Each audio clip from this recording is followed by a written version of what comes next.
আমি আর পারতাছি না।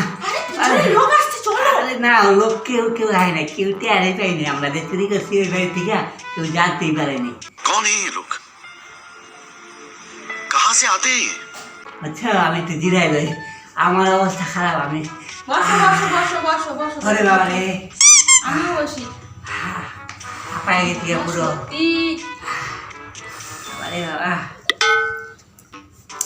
এরকম করে যদি ব্যাগ বইরা বইরা এরকম করে আর কয়েকবার যদি এরকম করে আমরা চুরি করে আনতে পারি, তাহলে আমরা কিন্তু খুব তাড়াতাড়ি কোটিপতি হয়ে যাবো।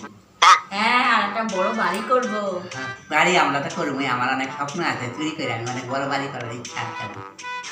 শোনো না, হ্যাঁ বলি কি, এখন তো রাস্তাঘাট ফাঁকা, হ্যাঁ, একটা কাজ করলে হয় না? ঠিক আছে।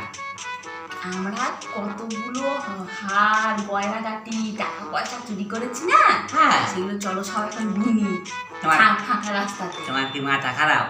পিছন থেকে যদি কেউ খপ করে মাথা ধরে, তারপরে তো আমাকে জীবন নিয়ে টানাটানি, আমাকে আস্থা রাখবো। এত রাতে কেউ আসবে না এখানে, চলো তাড়াতাড়ি বার করো, গুনে নি আমি। তোমার মাথায় কোনো কামই করে না, বুঝছো? সঠিক বলেছেন। তোমার কথা শুনলে আমি পুরো একদম মারা পড়ে যাবো।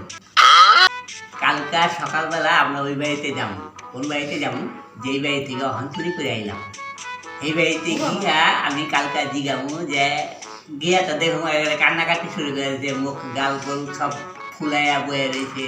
শোনো না, যদি আমাদের চিনে ফেলে? আরে চিনবো না, তো আমাকে দেখেই নাই। আমি জিগাবো আপনাকে কি হয়েছে? ওরা কেউ বলছে আমার বাড়িতে চুরি হয়েছে। কি চুরি হয়েছে? কতগুলো হার চুরি হয়েছে, কতগুলো সোনা চুরি হয়েছে, কত টাকা চুরি হয়েছে। তখন তোরা যদি কইব এত টাকা, তখন আমি মিলাই নেব। যদি ওরা না কইবার চায়, তাহলে তো আমাকে টিভি, তারপরে মোবাইল, এগুলোর মধ্যে দেখবে দিয়া দিছে, বড় বড় করে লাইন দিয়া দিব। তখন আমরা মিলাই নেব। তখন বাড়ি গিয়ে চুপকে করে আমরা শান্তিতে ঘুমাই থাকবো গিয়া। সেই তো, আমরা তো চুরি করে সব বানিয়েই ফেলেছি, টিভি মোবাইল সব কিনেই ফেলেছি। সত্যি, চলো চলো চলো।